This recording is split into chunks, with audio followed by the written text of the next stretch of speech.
नमस्कार. पाचच्या बातमीपत्रात मी प्रज्ञा जांभेकर आपलं स्वागत करते. पाहूया काही ठळक घडामोडी. देशाच्या पूर्व आणि ईशान्य भागाला आज पहाटे भूकंपाचा जोरदार धक्का बसला. भूकंपामध्ये 7 जण ठार तर 80हून अधिक जखमी झाले. भूकंपाची रिक्टर स्केलवर नोंद 6.8 इतकी होती. या भूकंपाचे हादरे मणिपूर, आसाम, अरुणाचल प्रदेशाबरोबरच पश्चिम बंगाल, बिहार आणि झारखंडमध्येही जाणवले. मात्र याचा सर्वाधिक फटका मणिपूरला बसला. तामेंगलाँग जिल्ह्यात आणि इम्फाळमध्ये या हादऱ्यांमुळे अनेक इमारती कोसळल्या तर अनेक इमारतींना आणि रस्त्यांना तडे गेले. मणिपूरसह पूर्वोत्तर भागातल्या सर्व पर्वतीय राज्यांमध्ये बचाव आणि मदत कार्य युद्धपातळीवर सुरू करण्यात आलं आहे.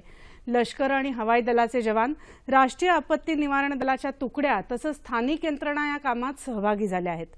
या भूकंपानंतर निर्माण झालेल्या परिस्थितीवर गृह मंत्रालय सातत्यानं लक्ष ठेवून आहे, असं केंद्रीय गृहमंत्री राजनाथ सिंह यांनी सांगितलं आहे.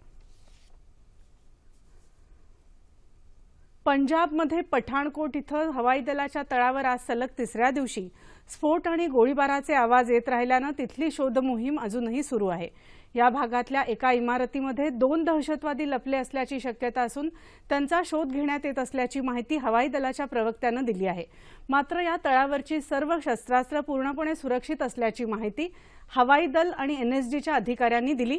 पंतप्रधान नरेंद्र मोदी यांनी आजही उच्चस्तरीय बैठकीत पठाणकोट इथल्या श्री मनोहर पर्रीकर उपस्थित होते. दरम्यान मोहाली इथं 3 संशयित तरुणांना अटक करण्यात आली असून त्यांच्याकडून शस्त्रास्त्र आणि मोबाईल फोनची 3 पाकिस्तानी सिम कार्ड्स हस्तगत करण्यात आली आहेत. शेतमाल उत्पादनाला प्रक्रिया उद्योगाची जोड दिली तर शेतकरी चांगलं उत्पन्न मिळवू शकतील असं प्रतिपादन विधानसभेचे अध्यक्ष हरिभाई बागडे यांनी आज औरंगाबाद इथं केलं. राज्यस्तरीय सीताफळ परिषदेच्या उद्घाटन प्रसंगी ते बोलत होते. भांडवल आणि सिंचनाच्या अभावामुळे शेतकऱ्यांची अवस्था बिकट झाली आहे. या पार्श्वभूमीवर अखिल महाराष्ट्र सीताफळ उत्पादक प्रशिक्षण आणि संशोधन संघाच्या वतीनं या परिषदेचं आयोजन केलं आहे. सीताफळाला पीक विमा योजना लागू करावी, लागवडीसाठी अनुदान आणि कर्जमर्यादा वाढवून मिळावी अशा मागण्या यावेळी करण्यात आल्या. सीताफळाचं झाड दुष्काळातही तग धरू शकतं. सीताफळात औषधी गुणधर्म असून लोहाचं प्रमाण अधिक आहे. सध्या सीताफळाच्या 15 ते 20 जाती उपलब्ध असून शर्करामुक्त जातही आता विकसित करण्यात आल्याची माहिती परिषदेत देण्यात आली. या परिषदेला राज्यभरातले 1200 सीताफळ शेतकरी उपस्थित होते. अंधांसाठी स्पर्शलिपी विकसित करणाऱ्या लुई ब्रेल यांची आज जयंती. फ्रेंच शास्त्रज्ञ आणि लेखक अशी त्यांची ओळख. त्यांनी तब्बल 8 वर्षांच्या अथक परिश्रमानंतर 6 बिंदूंवर आधारित स्पर्शलिपी बनवण्यात यश मिळवलं. तीच लिपी पुढे ब्रेल लिपी म्हणून प्रचलित झाली आणि आजही अंधांसाठी उपयुक्त ठरत आहे. आज पुणे आकाशवाणीनं अगदी आगळ्या पद्धतीनं लुई ब्रेल यांचं स्मरण केलं. पुणे आकाशवाणीचं आज सकाळचं प्रादेशिक बातमीपत्र ब्रेल लिपीत टंकलिखित करण्यात आलं होतं आणि त्याचं वाचनही धनराज पाटील या अंधमित्रानं केलं. ब्रेल यांच्या स्मृतिदिनानिमित्त मुंबईत आज नॅब या संस्थेच्या वतीनं ब्रेल लिपीतल्या श्रीमद भगवद्गीता आणि you can be a poet to या धार्मिक पुस्तकांचं प्रकाशन करण्यात आलं. नाशिकमध्येही आज नॅबतर्फे अंध शिक्षण क्षेत्रात उल्लेखनीय कार्य करणाऱ्या प्राध्यापक, शिक्षक संस्था तसंच गुणवंत विद्यार्थ्यांचा गौरव करण्यात आला.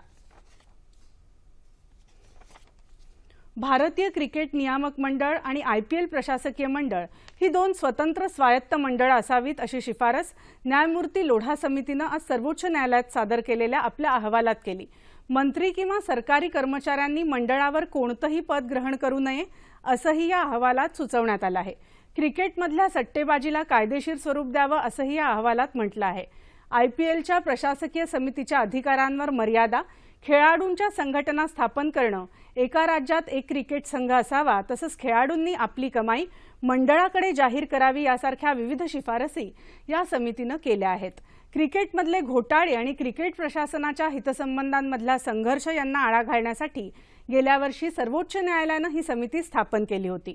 याबरोबरच हे बातमीपत्र संपलं. पुन्हा भेटूया संध्याकाळी 7 वाजता सह्याद्री वाहिनीवर. नमस्कार.